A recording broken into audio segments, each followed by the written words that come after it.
محترم سامعین کرام، السلام علیکم ورحمۃ اللہ تعالی وبرکاتہ۔ الصلاۃ والسلام علیک یا رسول اللہ وعلی آلک واصحابک سیدی یا رسول اللہ صلی اللہ تعالی علیہ وسلم۔ کسی سائل نے سوال کیا کہ حضرت وہ کون سی چیزیں ہیں جن سے نماز ٹوٹ جاتی ہے؟ سوال بہت اچھا ہے۔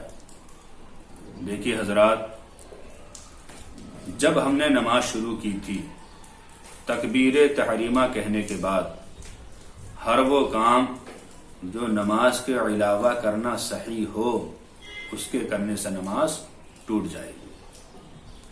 تکبیر تحریمہ کا معنی ہی یہی ہے۔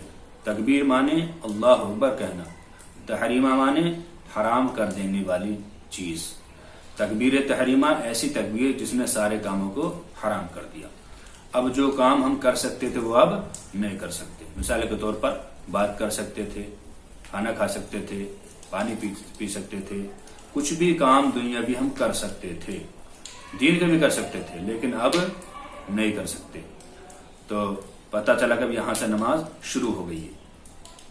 اور نماز شروع ہونے کے بعد کوئی بھی ایسا فعل پایا گیا جو منافی نماز ہے تو ہماری نماز ٹوٹ جائے گی، چاہے وہ ہنسنا ہو، چاہے وہ خارج ہو، چاہے وہ بات چیت کرنا ہو، چاہے کسی کے سلام کا جواب دینا ہو، چاہے کوئی چھینک رہا تو الحمدللہ کہنا ہو، چاہے کسی تعجب کی چیز پر یا خوشی کی حالت میں سبحان اللہ کہنا ہو، یا انا للہ و انا الیہ راجعون کہنا ہو، یا اور کسی سے بات چیت کرنا ہو، یا ادھر ادھر زیادہ دیکھنا ہو۔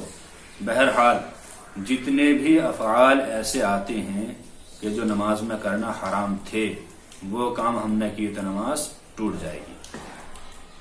اور اگر مسائل شرعیہ، نماز کی جو شرائط یا فرائض ہیں، انہیں دیکھا جائے تو اگر کوئی ایسی شرط جو نماز میں شرط ہے، ایسا کام یا ایسا رکن جو نماز میں فرض ہے، وہ ہم سے چھوٹ گیا تب بھی نماز ٹوٹ جائے گی۔